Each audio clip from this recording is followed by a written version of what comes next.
Yesu azalia. Quand le Père a dit d'adoration, dans mon cœur coule un amour profond pour celui que j'aime tant. Réaliser présence ensemble. Nous allons adorer Jésus avant que le sous malbari soit sopa monté dans ensemble. Alléluia.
tuna mitema na biso mpona koyebiso ke tolinga komi mpona koyebisa ke oza nzambe na biso mpona koyebisa yo ke oza nyonso mpona biso lokumu nkembo mpe masanjo ezonga epana na ntongo na lelo tomibandi tomikundi lisusu epa na yo lobela mitema na biso mpe tombela eboyeli malamu na ntongo na lelo nzambe azukumu mpona ntongo kitoko apesi biso toza liboso na présence na ye tofungoli babible na biso na mokanda ya psaume tozwi chapitre 89 psaume 89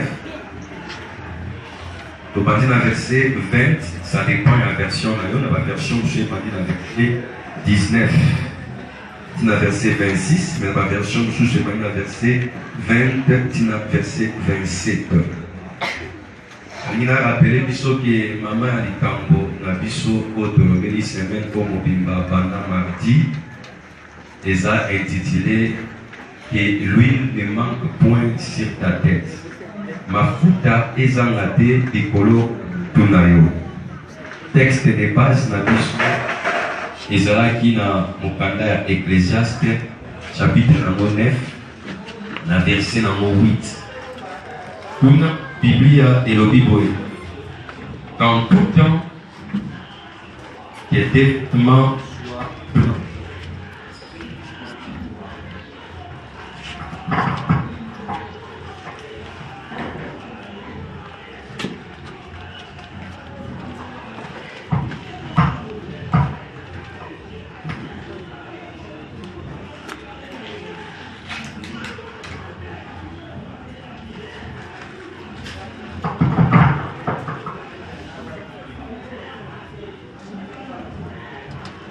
J'ai parlé d'Ecclésiaste chapitre 9, verset 8. Tout n'a dit qu'en tout temps, que tes vêtements soient blancs et que l'huile ne manque point sur ta tête. Au Baliboso, de la relation qui peut exister entre la sanctification et l'onction. Avant baloma mafuta ezanga te likona mituna biso balobi na ntango nyonso bilamba na biso ezala ntango nyonso pembe. Bilamba ya pembe ezolobela sur la sanctification alors que l'huile ezolobela sur l'onction de l'esprit na kati na bavi na biso. La sanctification précède l'onction. Dieu nous a sanctifiés par le sang de Jésus. Et wana makila na Yesu petoli biso et qualifié biso pour que tu recevoir l'huile, tu recevoir l'onction du Saint-Esprit na kati na bavi na biso. Mais au-delà de la sanctification par le sang, et c'est que tu continues à la sanctifier par l'eau de la parole. Donc, dans nous sommes yo comme alobananzambe, et c'est que tu as obéissance à malobananzambe, et que ça a été la parole et continue au pays de la biso, et Nzambe a continué à déverser et parfois naïe de gona bombo ina biso.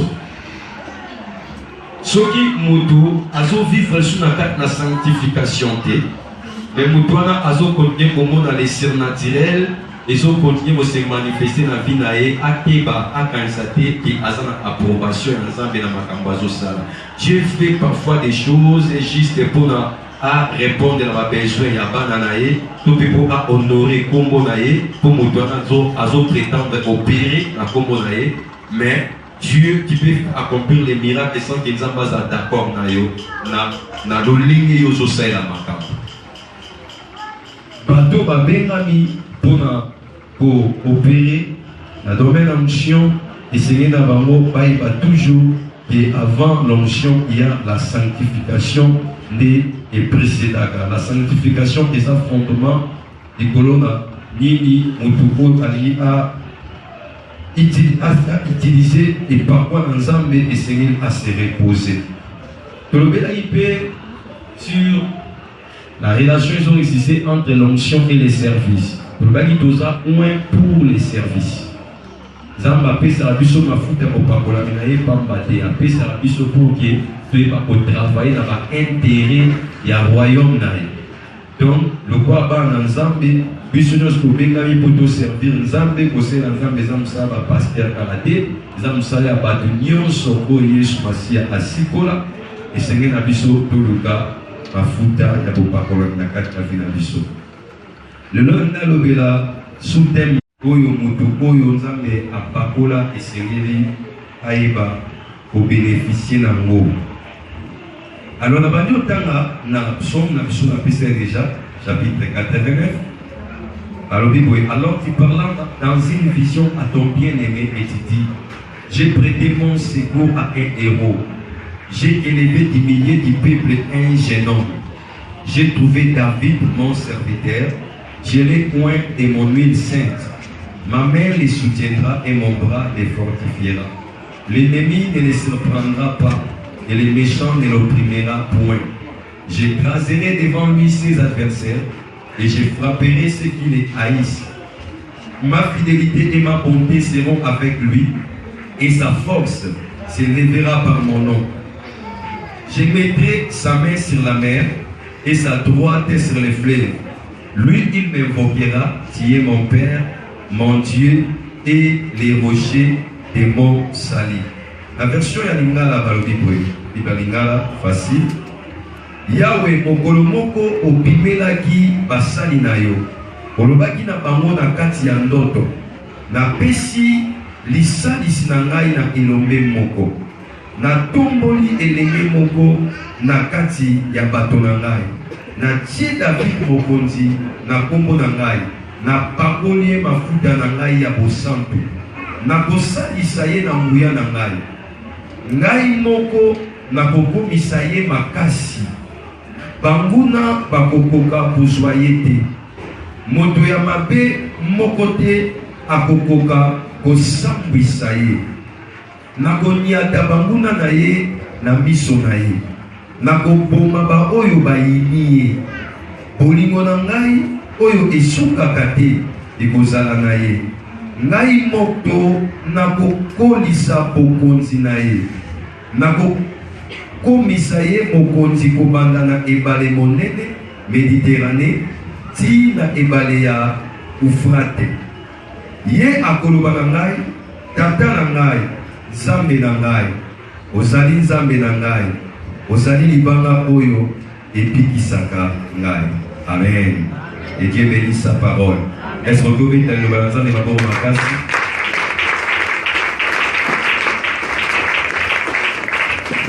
Makati na référence au Psaume chapitre 89, la verset 20, la verset 38, et surtout le verset 27. Pour la parole d'Axabiso, les choix où David a évacué bénéficié de la part de Dieu. Dieu avait choisi David. Et non seulement il avait choisir, il avait wendre à pakola ke mafuta. Et l'icône au pakola mafuta, Nzambe avait traité alliance et le monde à David. Puis avait obéi par promesse et belé. Amataki ototu otanga babandi ko ebisa biso ete Nzambe mutazoloba. Alobi apesaki lisungi na ye epai ya elombe moko na kati na bato na kati na libota na ye atombolaki elenge mobali moko. Mon hébreu au va employer wana elobela vraiment elenge mobali te. Ça ne parle pas d'un jeune homme, car ça parle d'un éli. Quelqu'un qui est sélectionné dans le cadre de Bélé. Quelqu'un qui va préférer, va préférer. Donc c'est quelqu'un qui a sa favori à Moutouko à Bonier. Donc la tête de Israël mobile, Nzambe a porté les gars na choix du colo na David. C'est vrai que David a mérité à monter. Les élections basées sur la grâce, les sélections de choix basées sur la grâce. Maintenant, j'ai trouvé. C'est-à-dire que Dieu a pris le temps de chercher. Il a pris le temps de chercher. Vous savez, n'importe où en Israël, et pas Samuel, ici Samuel, pesa biso roi tolito kokana na bikolo nyonso ko ezanzinga zinga na biso Nzambe na kati na bonzambe na ye abongisala deja mokolo moko Israël eza na roi mais époque ya royauté kokaki na le peuple Israël voulant imiter les nations où ils étaient tout autour de bango basengi un roi et Nzambe apesi bango Saül mais ça n'était pas le choix de Dieu. Dans quel sens? C'est-à-dire bien que Nzambe mtakuta kisaki Samuel na Saül alobi yende pamola mafuta en quelque sorte ce n'était pas le peuple de ça qui élection Nzambe kam takunaka pesi bango mais aouta qui vraiment la carte na mutema na Nzambe c'était pas l'homme selon le cœur de Dieu. Mais quand on parle de David, David c'est l'homme selon son cœur. Alouki na carte na Israël kobimba amoni David dem taluka Nzambe dem taluka David j'ai trouvé donc Nzambe moto aluka David. Et quand on a trouvé David avec mon serviteur, c'est-à-dire quelqu'un qui a chargé la mission particulière. Et le coup a chargé la mission particulière, Nzambe a pas collié ma fouta. L'onction c'est toujours pour les services. Sans l'aide du Seigneur, nous allons faible, nous allons incapables. Il y a pour accomplir, il y a pour assumer tâche spirituelle, ou il y a la mission pour assumer. Toi na posa ya mafuta na Nzambe, toi na posa ya molimo na Nzambe atondisa biso. Lorsque le Saint-Esprit atondisi biso, nde akoki kosunga biso pour que nous soyons capables de kosala o Nzambe azola tozosala.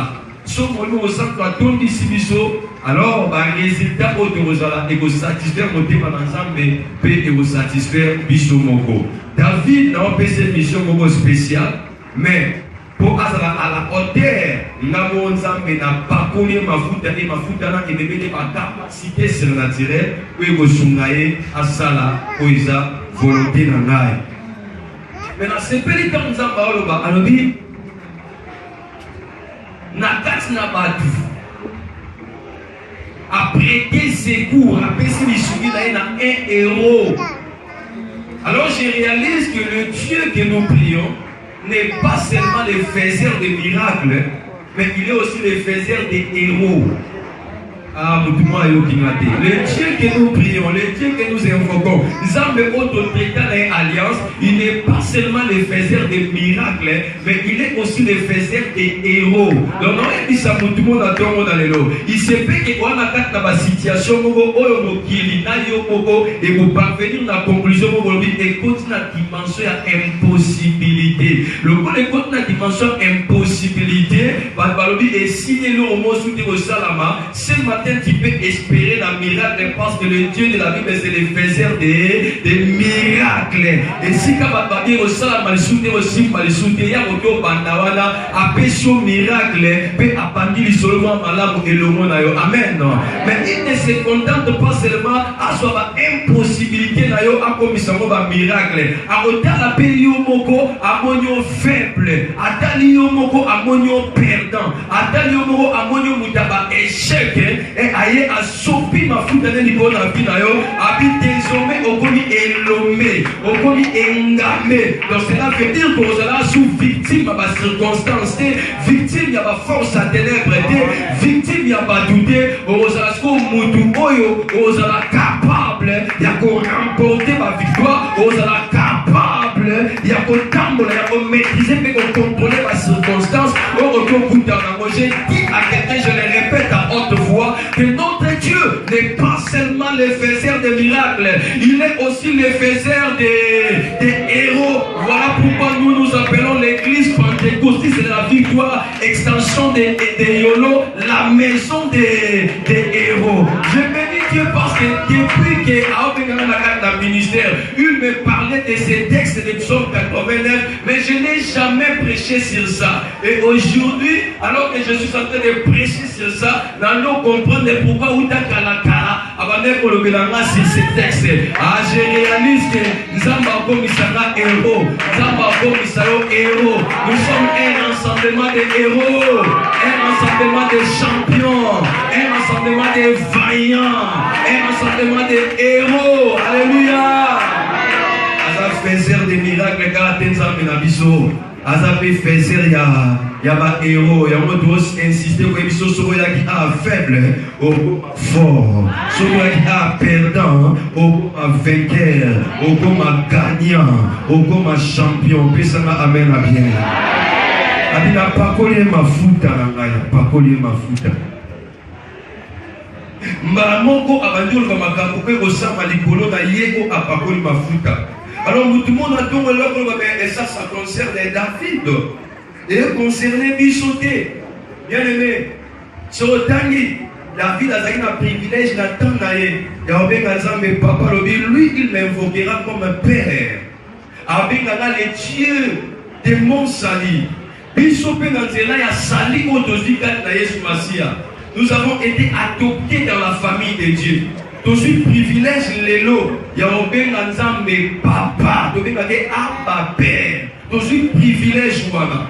Alors si nous sommes des enfants, bien aimés, nous avons qualifié de manière à ce que tout pique la promesse où nous avons achopé l'icône à David. D'ailleurs, réalisé déjà que David est le choix de Dieu. David est en alliance avec Dieu. David a reçu l'onction de Dieu. Et David a reçu les promesses de Dieu. Or, il a et ça n'avait pas dans les chrétiens. Nanzela le pico, au comme moi, l'ensemble, au continent alliance l'ensemble. Nanzela alliance, soit aussi et le mot l'ensemble. Yes, ce n'est pas vous qui m'avez choisi, mais moi je vous ai choisi. Donc tout ça va choisir et ensemble. Est-ce que nous devons aller bien? Mais pas seulement ça. Il y a dit, au titre à Jérusalem, dépose à la carte de Jérusalem, jusqu'à ce qu'il n'en paie ça, qu'il la promesse du Père. Donc dans l'acte des apôtres de chapitre 2, verset 38, et si la promesse à baptême du Saint-Esprit, et ça qui exclusivité à Bayuda, et ça qui fait qu'on a pas tout, on va aussi car on s'appartient à la nation, mais on va y avoir sur le point pour contrôle mix la bango. Le coup là, yon n'a auto s'appartient à la nation. De y avoir sur le point pour contribuer au but ici. La promesse à baptême du Saint-Esprit, les autres trouvé accomplissement dans le ligon d'absolu. Donc, puis sauf que ton Dieu le va doit pas pour la mise ensemble. Il y a moi chose autant la Paul na 2 Corinthiens chapitre 1, 2 Corinthiens chapitre 1. Donc il y a la verset 20, 2 Corinthiens chapitre 1. La suite verset 20. Il y aura Paul de Mazova. Paul a le Bible. La suite verset 2 qui t'a vraiment la 21 pour tout gagner temps. 21. Et celui qui nous a permis avec vous en Christ et qui nous a oint, c'est Dieu. C'est lui qui nous a permis avec vous en Christ et qui nous a oint, c'est Dieu. De même que David a dit que Pakolama, Babibi Sopetat na Yesu Masia to Pakolama. Nangina bisayo so yo mona ka Pakolama ya ba pasteur, ya ba prophète, ya ba apôtre, ya ba évangéliste, ya ba docteur. C'est que non tangi Bible bien té. So tangi Bible bien, apôtre Paul azoloba, ba to non so ba ka na Yesu Masia, ba to nzambe a affermir, ba to ko nzamba zengi a Pakola mafuta na ye, a molimo na ye kat na bango. Est-ce que vous pouvez dire amen à bien? Donc il y a choix ensemble, on a alliance ensemble et au Pakola même pas ensemble. Donc c'est que la promesse fait ensemble et ça dit la finale. Alors Moutoulokola David au Pakola ma, Zamba PC série moi ma promesse. Et ma même promesse on a eu au père le cause à choix ensemble, on a alliance ensemble au Pakola ma, au occupé au réclamant on a 4 en finale. Verset 21. Bible dit, ma main les soutiendra et mon bras les fortifiera. Ma main les soutiendra et mon bras les fortifiera. La main et les bras, c'est un symbole, il y a force, c'est un symbole à pouvoir, c'est un symbole à puissance. Donc ça va se dire ça moutoua pakolama. Que Moudouala assure les locaux. Alors ça va soutien ça mettre les gars dans la Dieu par sa puissance, Dieu par sa force, Dieu par son pouvoir. Il est mort à son porté garant à soutenir Moudouya par la mafout. Et Moudouala tombe le lesayo. Amen. Moudouala tombe le lesanga. Moudouala tombe le lesa bicho autre ça alliance le monde n'ensemble. à soutenir Bissot. Il y avait quelque chose, quand tu parles au sujet à soutien, c'est qu'un exemple de la Bissot sur l'établissement. C'est-à-dire qu'il va nous établir. Il va nous fixer solidement. Donc, ça va y dire que nous avons dit que mi pepe ya monguna et souffler contre la vie na biso. Nous avons dit que monguna a poussé biso a koisa biso. Alors nous avons zoloba na ko soutenir, c'est-à-dire na ko établir, na ko fixer solidement de manière à ce que on va ébranler. Pas seulement ça, lorsque Dieu parle du soutien, il parle aussi du maintien. C'est-à-dire, il veut conserver l'état d'une chose. Vous voyez, et ça m'a comme ça, la carte n'a pas vu la biseau. Et elle n'a pas pu nous échanger l'état et modifier par nous. Et elle n'a pas de bazar. Bazar dans ma lame, ma gomme m'a fait à cause de ma vie à vie. Dans le pays, ma gomme était dans le pays, raison que dans l'action, comment il y a des choses où il y a la carte à vie à Moudou. Et Moudou pour la état à Moudou, le lait à Moudou. Il y a des choses qui sont dans la vie. Et ça va tension, ma pression, autour de la chemin à destiné. Dieu me met et on dit que et bon, on a le mais ça me a pour ça, a une mission, a dit qu'on a un rôle, il Seigneur, jouer. Tout le temps, nous avons soutenir, nous avons fortifier. Dieu ne parle pas seulement de l'établissement, de sorte que les vents contraires de l'ennemi est déstabilisé, mais Dieu parle aussi du maintien, de sorte que batela état na yo batela ba qualité ba valeur nyonso o achakati na yo. Et quand nous parlons du soutien au Nzambe azoloba lui arocha dikolo na ba oyo apakoli mafuta soutien wana il s'agit aussi dans sens à pouvoir dans sens à provision. Donc Nzambe a mis porté garant à opérer nyonso oyo ozanango posa. Voilà pourquoi l'on dit que l'onction attire la provision. Lorsque l'huile de Dieu et ça dit qu'on a pas moyen de bien aimé, Moutouara, la carte n'a soutien pour Nzamba Zola Kaye, Nzamba a opéré provision, c'est-à-dire opérer soutien wana na carte il y a aussi la place de la direction. Et ça va un moment où sous Moutoua Pakolama a batena Kenenzela Nini. Mais Nzambe a Ozalana pour diriger, a Ozalana pour orienter et ça peut l'oléguer à soutien.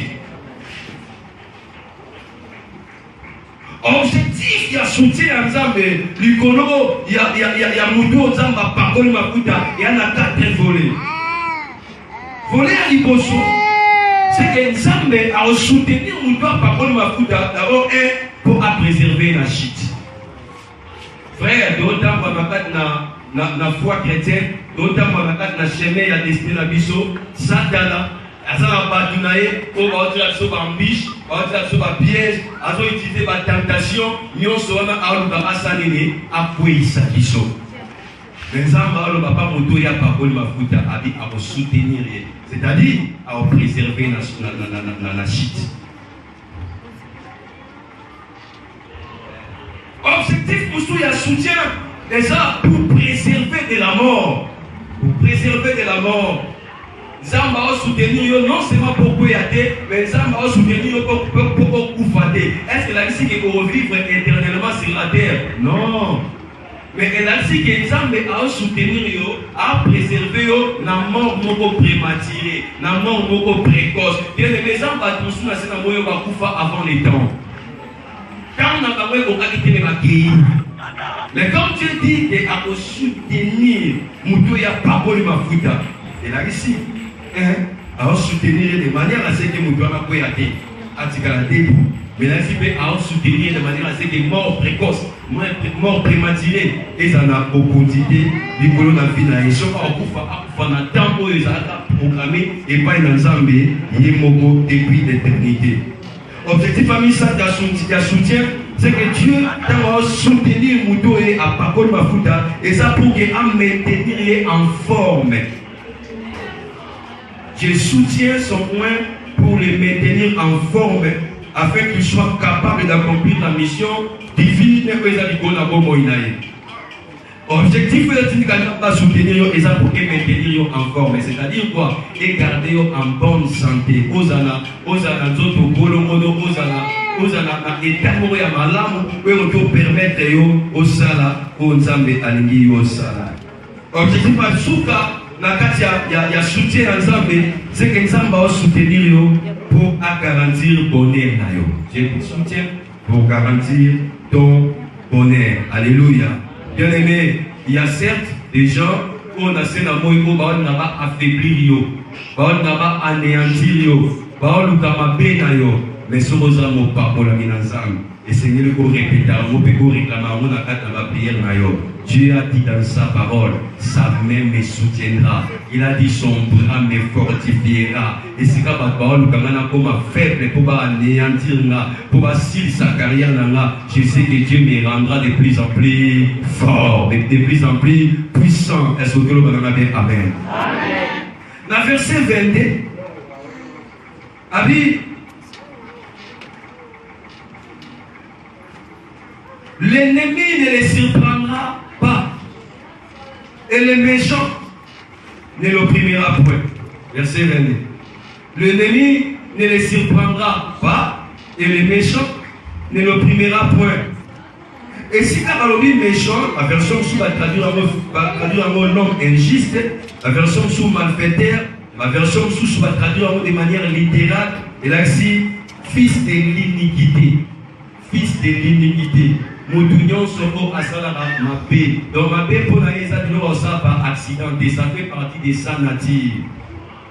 Donc non seulement la moutée ma paix, mais asa moudou yo yé asa bomodo azo s'arranger pour du côté ya diable. Zambabi bamuna na yo ba surprendre yo te moto namba pakola mafuta aye ba te ba surprise désagréable et ça l'eau na été.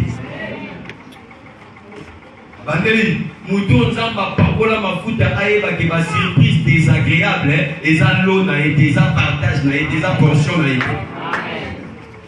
Au moins tu vas pousser vers la fin de l'année, au moins va prier comme Mamakasi. Et pourquoi va prier comme Mamakasi? Mouton ça va pas à Koutana ma surprise moins désagréable. Il y a dernière minute, il y a dernier moment. Maintenant tu n'as pas besoin de faire des prières. Il y a Bobanga, Pozobanga qui va mouna, Paolo Kabassi le va conclure, programme va bébiso aussi sa année en beauté. Dieu a dit dans sa parole, tes ennemis à cause de l'onction qui est sur ta vie, va vous surprendre jamais. Donc va surprendre désagréable et sa portion na yo te kat na yo choisi à honorer. Une autre manière de comprendre que l'ennemi ne les surprendra pas, c'est aussi de dire que l'ennemi n'aura pas l'avantage sur l'homme qui est loin. Pour l'avantage, nous n'ignorons pas le dessein, les mauvaises intentions de l'ennemi afin que Asana avantage de l'Igonabiso. Et à la Bible, Bisabiso, nous avons malobi, Bangouna va aussi prendre bisoté. Une autre traduction dit, Bangouna va un avantage Nicolo na biso. Donc quand je comprends ces choses, les gens qui disent que dans le domaine de Banga, c'est na yedi, qui n'a une relation, n'a une alliance, n'a mutu moko, oyo asa ilongo nanga, payer moko, azo yedi sanga, et puis à cause raté, alobi. L'ennemi va surprendre raté. La surprise désagréable, c'est un raté. L'ennemi va avoir un avantage pour la raté. Babi, pas ennemi, pas méchant. Pas pour opprimer, mon doigt, pas pour la mater. Une autre manière de comprendre, pas pour affliger, pas pour humilier, pas pour quoi il s'aille n'a cédé. Bah, au salarié m'a pété. Ceci ne veut pas dire que Bangouna va comploter contre loin de Dieu. Moutouyo a parola ma fouta aïba de l'onction attire l'adversité, l'onction attire la persécution. Bitumba egoya na kat na vie na yo. Mais malgré bitumba nyonso wana, eloko mo eza si nzambe akotika te ba objectif o Bangouna no bazo poursuivre ba atteindre dans le na vie na yo. Jamais. Zamba otika te bango ba sekaba lo ba tozwi esili pona ye biliange dikoki omonde ko sale nzamba otika jamais bango no ba lo ba bongo bando sala na impression tout repéter sili dikamande to bongise penza e komi pena na suka to ontela na kote tout repéter muto esili pona ye mais la dernière minute bando assister na renversement des situations. Voyez-vous, il y a un souka, il y a un monde qui a un mais il y a un souka, il y a un zam, mais quoi, pas pour le mafuta. Parfois, un zam, un petit ennemi, avoir un peu venir dans la vie, avoir un peu la force, un petit ennemi, avoir un peu la moto, mais souka, l'ennemi a découvert les zam, avant la quatrième personne, la quatrième fournaise. Souka, l'ennemi a découvert les zam, a capable de la guerre de Lyon, de manière à ce que Bassalo m'a pété. Souka, l'ennemi a découvert que même les venins mortels, il y a les serpents les plus venimeux, et au côté pourquoi ils sont qui s'avient d'ailleurs. Donc, souka, l'ennemi a découvert que même ceux qui, tout l'enfer est mobilisé contre lui d'ailleurs, la puissance surnaturelle de Dieu et la capacité, il y a aussi la tête bien enflammée dans la moindre et la Nil et sans effet. Voilà pourquoi peut dire par la bouche du prophète Esaïe, tout terme forgé contre vous sera nul et sans effet. Et sa promesse à battre l'union sauté, et la promesse à battre une alliance. Autrement dit, la promesse à battre pas la main. Il s'en va permis de parler de la mengaïe. Il s'en va parler de la mengaïe. Est-ce que vous voyez que c'est de parler de la payo? So bimi na kata kicho kote opanga bango oswanga mabe. So bimi na kicho kote opanga banga oswanga mabe. Oye na kata biko papa na ondi toto mo finalement so lenga lego oswanga mabe.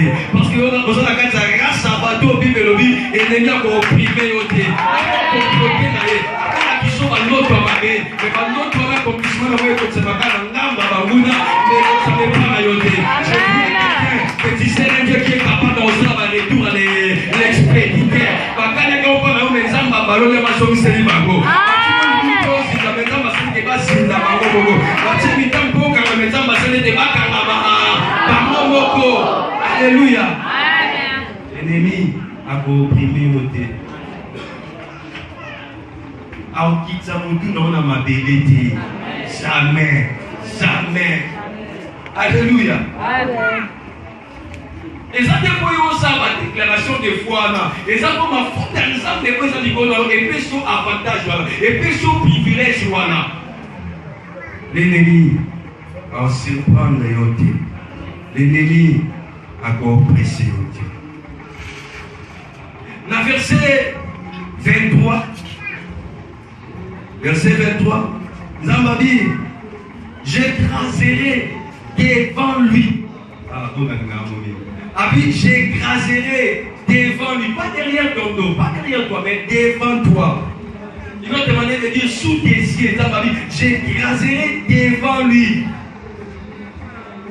ses adversaires. Pour écraser, en d'autres mots, ça pour briser. Pour écraser, en d'autres mots, ça pour tailler en pièces. Donc, Zamba Oloba, non, je ne vois pas nous, on coupe la coupe, Mike. Avec le solo des anamis, na yomogo. Yamuna kona Oloba, qui va mouton à papola ma dangereux. Mouton à papola ma soie, qui est mogo, à dangereux. Pour bitumane, ça va y aller sauter. Bitumane, comment y a ça? Est-ce que mouton c'est au Canadien?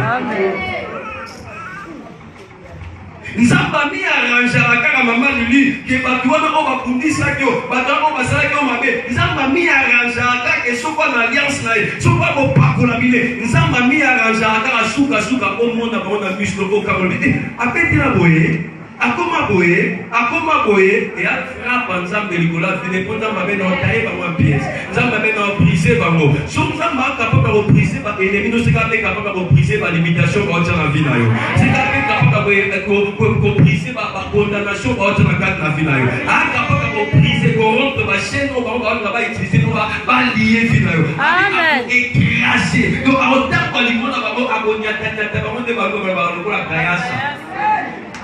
Alléluia. Alléluia. Avec des gens qui sont notés, nous avons arrangé. Quand on a dit sa carrière à Moutoula, on est dans la mission au monde.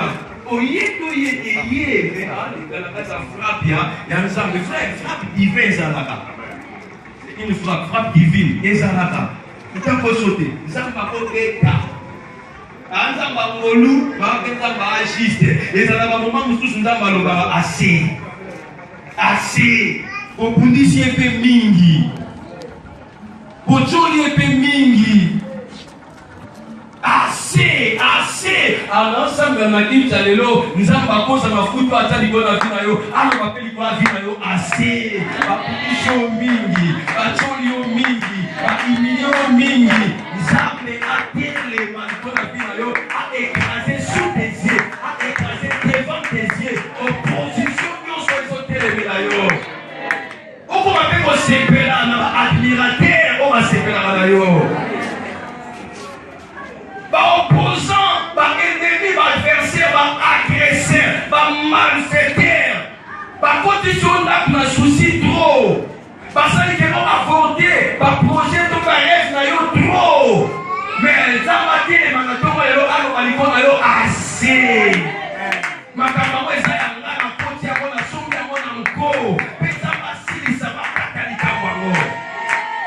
alléluia. Alléluia. J'écraserai devant lui ses ennemis. Je frapperai. Autrement dit, je détruirai. Bado nyonso bazo inaye. Ils sont pour réagir par la haine de Dieu. Bible dit, celui qui aime son frère, Babi, il marche dans les ténèbres. L'escale lumière exaltée. Il est comme un aveugle. Attends ta pécho bakou a finio a salignoso pour permettre de la carte de mano et sanini et kima. Ceux qui vont manifester un contre eux, il va que les gens va finir so ba inayo à prendre soin d'abord. À s'occuper d'abord. À s'occuper d'abord. À dire à frapper d'abord. À frapper d'abord. Quand la ça va recherche, à dire mon frapper voilà. Dans Hébreu et la victoire sur le plan militaire. C'est-à-dire qu'on frappe et vous avez un fléau qu'on a mis à Otinda contre les bateaux pour vous dire. Frère, Toyoka maladie de cognac, mais maladie d'origine divine de Pézala. C'est mon oiseau comme ça. Ils sont pas capables. Nous ne pouvons pas vous dire ça, nous sommes pas physiquement malades. Donc, ça passe, on va voir qu'il y a qui est ça va bêtir en haut. Avant d'aller dans le pape, ça n'a pas eu. Est-ce que vous tu es capable de le faire? On a des gens qui sont là, il y a dans un monde qui est côté de la foi. On a dit dans la montée, il a confiance mais pas nani et pas un zambe. Son bâton, il a un zambe capable de frapper par vous. À cause de les aliments dans le cul d'ailleurs. Et dans la frappe, nous avons utilisé le révélé, après le problème, nous avons dit, après le PC malade, nous avons dit, ma pévina. Moi, je dis, pasteur, tant grâce, que Satanias dans sa fille, la tant grâce. Tant grâce, c'est la cité qui frappe divine exaltée. Mais sous Paul, dites-moi, ça un magicien, à un péché. Et Ndego, mon Paul, a un message évangile. Et lui, Paul a terre ses fils du diable. A dit, au monde a sauté, obscurité, mis ce coup face sur place. A dit, à un moment où il apporte un tâtonnant, tant la grâce. Nous allons attendre grâce. Nous allons tout frapper. Sera le dit assez. Nous avons comme sous mon d'accord ça là, à même temps de la dimension, on va dire, ok, la tique là qui est temps. La tique là qui est temps. À bon, on a monté, mais à la limite, on a monté, mais n'a pas ce qu'on a monté comme moi, on a été à continuer à beaucoup dans la passe. C'est encore dans la dimension, on peut acquiser au linganga. C'est un peu à molinganga, au linganga, mais on a monté. Nous avons dit d'autres comme dans la dimension, on va acquiser au linganga. Nous avons habité. Donc, il faut assez, et comme il y a assez, il intervient et il frappe tes ennemis. Alléluia. Alléluia.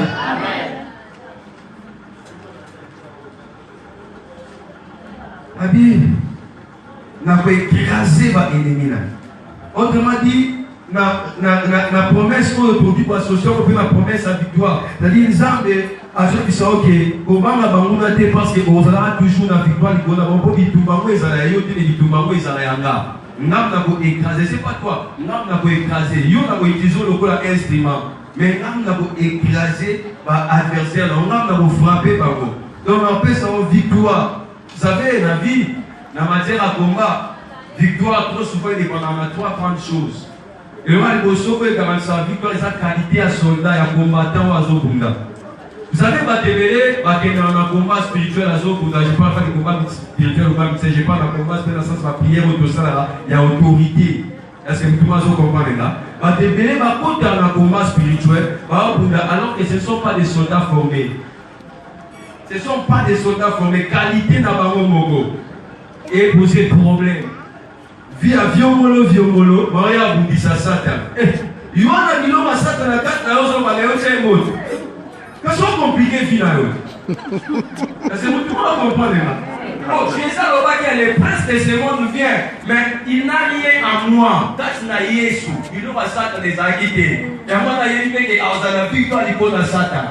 Mais je ne parle pas d'une vie à perfection, mais je parle d'une vie à sanctification, d'une vie à consécration pour côté les manigosas Satan à Osali, pour le babé à Tosayo. Alléluia. Amen. Comme on est en position par la foi authentique marche de cœur avec la sanctification. Amen. Alléluia. Tu n'es pas sur les terrains de la sanctification. Les malins ne touchent pas Bateau Bassani. On va pécher, on va battre la bamomo. C'est-à-dire qu'on va battre la bakomina, dans le sang, on va battre la coconstanza. Bateau n'a qu'à terrain de sanctification. Ça, c'est aussi ma bamoté. Et on va encore le sort. Abimi, ça, dans la Kimi. D'ailleurs, les gars, il a dit nous chasserons les démons en son nom. D'ailleurs, autant de vino. Autant de vino. Amen. La qualité du soldat ou la qualité du combattant est jouable. Ça va être la victoire. Et l'homme sous les stratégies.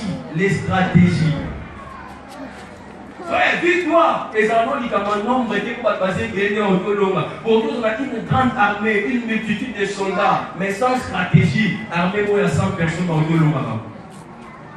Il y a un moment qui dit tu feras la guerre avec des bonnes directives. Il faut d'abord commencer. Il y a un plan, mon programme, vous arrêtez des stratégies. Bataille autour, on raconte l'histoire d'un général. On a la bataille, nous sommes dans une bataille pour l'homme. Comme Soussou, on a tout un conseil, on a tout un secret. Et à révéler ma stratégie, la Bitouma. Pourquoi Abano gagner toujours la Bitouma? Là, il a gagné la Bitouma grâce à ma 5e colonne. Abi, soki nanga qui est Sambo à Moko. Dans la 4 colonnes de Moko.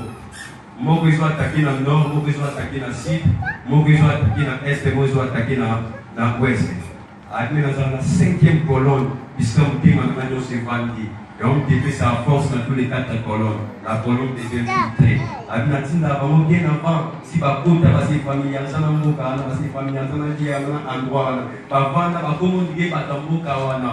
Mais pourtant ba tukunga okitisi na moment opportun. Ba monde ba dosani ba livrer sur endroit stratégie. Ce moment frapper pour frapper les gars. Car ba kamweza qui ba attendre na bango. Ba attendre na bango. Stratégie. C'est très important. Ce moment la moment où ensemble a fait le passage au passage, l'éternel est des armées, terminons ce qui s'est les autres dit Toumba. Dans la bataille pour conquérir terre promise, au monde la stratégie à combat, et pendant où tu pas Josué, stratégie à combat pendant où tu pas ça. Au limite, j'ai réglé il faut aussi adopter stratégie. Mais ça me donne un biseau à capable de révéler ma stratégie. Alléluia. Alléluia. Mais et l'autre comme sous c'est 24, il y a un ménage qui s'appelle Apollo Mama Kuta. Ma fidélité et ma bonté seront avec lui. La version de Soubabi l'accompagneront. Ma fidélité et ma bonté la fidélité de Dieu et la bonté de Dieu. Et pourtant,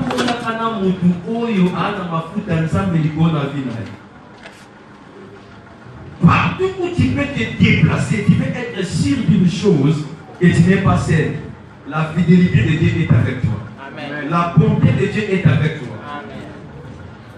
Et quand on parle de la fidélité, fidélité, ça dit fidélité, ça respect, il y a un engagement au Azui et le monde. Donc Dieu a des engagements au Azui et le monde a eu au Papa. Si on s'en va, il faut que ma fidélité, en d'autres mots, ça va se n'a pas respecter l'engagement au Azui et le monde. Et si quand on se pose, Nathan on se pose, Naï, n'a respecté l'engagement au Azui et le monde. La fidélité, c'est l'accomplissement des devoirs. Donc, à ce moment, devoir n'a pas hyper, un devoir n'a pas ensemble. Vis-à-vis n'a pas Isaïo. Est-ce que vous comprenez? Et quand on parle de la bonté, c'est le plaisir de faire du bien ou d'accorder ses bienfaits à quelqu'un.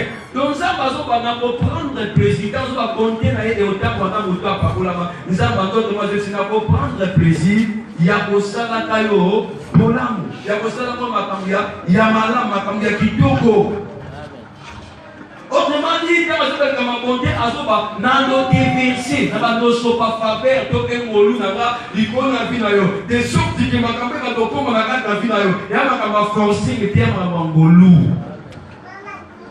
Faveur est tellement l'icône à Vinayo que ici, quand on sous aussi Makanga qui porte les faveurs et faut la porte. Amen. Amen. Et on dit même ici quand vous aussi bataille la loi et la loi ils ont disqualifié mes faveurs et on dit ici alléluia. Amen. Ma bonté, ma faveur et l'homme a dit bon aller. La version soit mon amour et l'homme a dit bon la vie.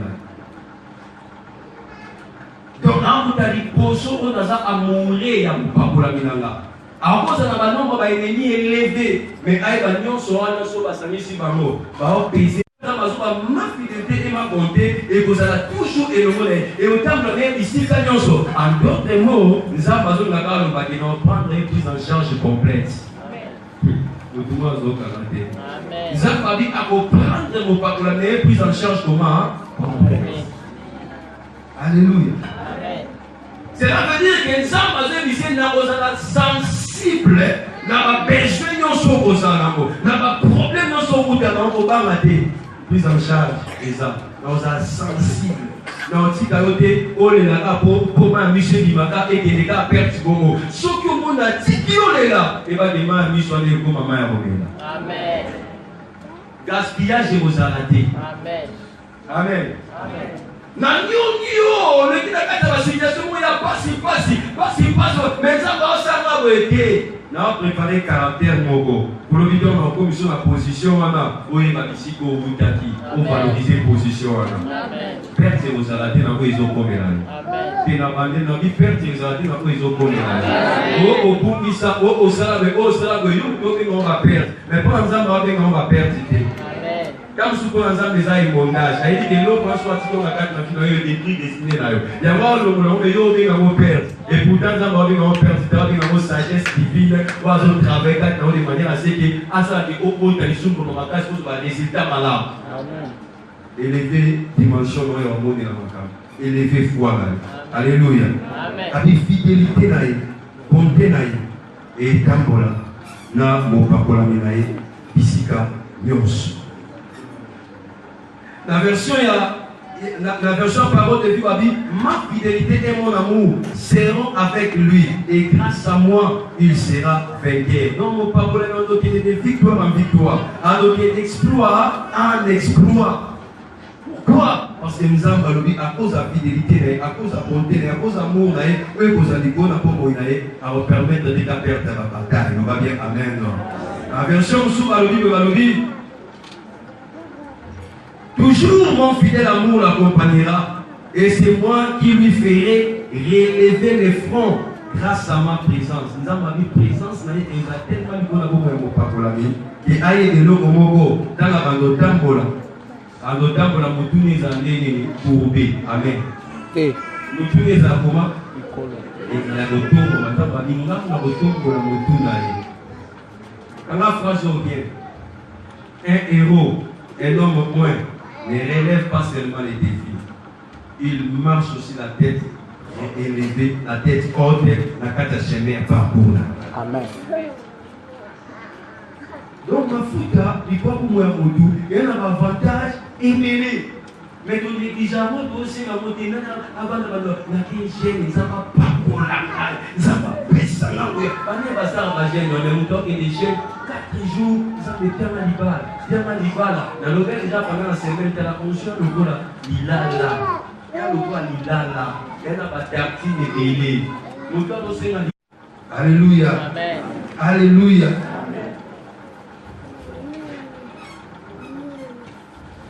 Verset 25, pour tous ceux ça. David a dit, sa main sera sur la mer. Abi, sa droite sur les fleuves. Accomplissement, il y a promesse sur la vie. Il y a David, comment on a été vivant, David quand on a constaté Israël. Comment on a été royaume, domination, qui va dire au s'étendre pendant la mer Méditerranée, qui ont la fleuve Euphrates. Donc, Awa, il besoin d'assurer l'extension de la domination des points de Dieu. Domination point de Dieu à la locale carte, c'est international. C'est-à-dire, nous sommes en Papola, sans l'ombre Awa, pour que Bissika Moussous, pour régner, pour dominer, et qui peut Bissika pour domination, d'ailleurs. Et l'eau qu'ils ont garanti, c'est la présence de l'huile de Dieu qui est à l'école en finale. Donc partout au Québec. On a dit que ceux qui voyagent, on a mis la boca, on va sortir par les on a dit que la domination, et c'est temple, et de musique, et ça a musique à vous aider. Amen. Il y a des promesses et Dieu donne. Et pas à Patoko, il y a mot à Papol Mafuta. Mais les mecs, en fait, ils sont Mafuta où vous avez pas pour la raille Mogoté. Et puis, si on a un Sokoli, aussi sur le Sokola, au compte de la carte de la chambre, aussi Mafuta au Papol Mogo. Ça, c'est lui, la mission naturelle. Là, en fait, Mafuta au Papol la raille Mogoté. Il veut dire, j'ai les points des monuments saints. En fait, ils sont Mafuta en Zambé. Au groupe fabriqué, au groupe Papol, on te faut qu'il y ait des ambassades. Ah, Papol, et on a zone sur la sanctification. Vous avez la communion. Fondement, sans sanctification au sopaté, sans purification par l'eau de la parole au sopaté, mais sauf à nous temps on a la sanctification. Frères et sœurs, on a déjà pendant la semaine, nous avons ici, nous sommes chrétiens, nous sommes vie chrétienne, et ça dit aux dames, on a vivre la force naturelle, on a vivre la force surnaturelle. Alors il faut lui les alicons, il faut lui les alicons.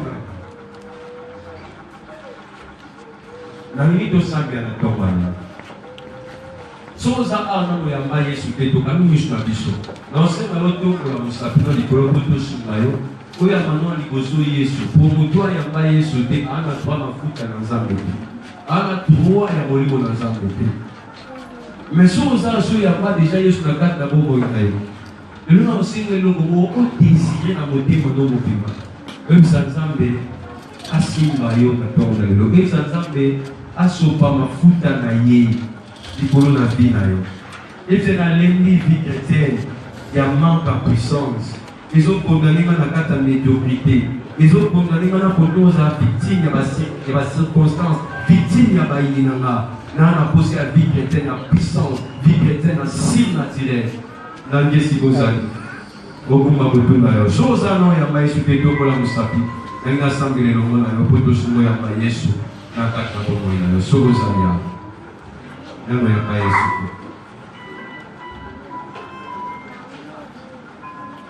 Gloire à Dieu, en Seigneur, je vais Jésus, alors que nous sommes la pause à bassin de la maison. Téléma ici, vous allez s'il vous plaît. Téléma s'il vous plaît. Téléma s'il vous plaît.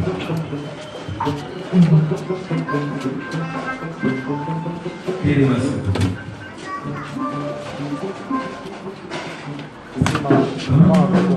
Il descend, oui, Mon fils est en reconnexion pour bouger le son à Gaïa. On est qui dit ceci là? Yo, ça va partir dans le salon. Là, ça va passer aussi. On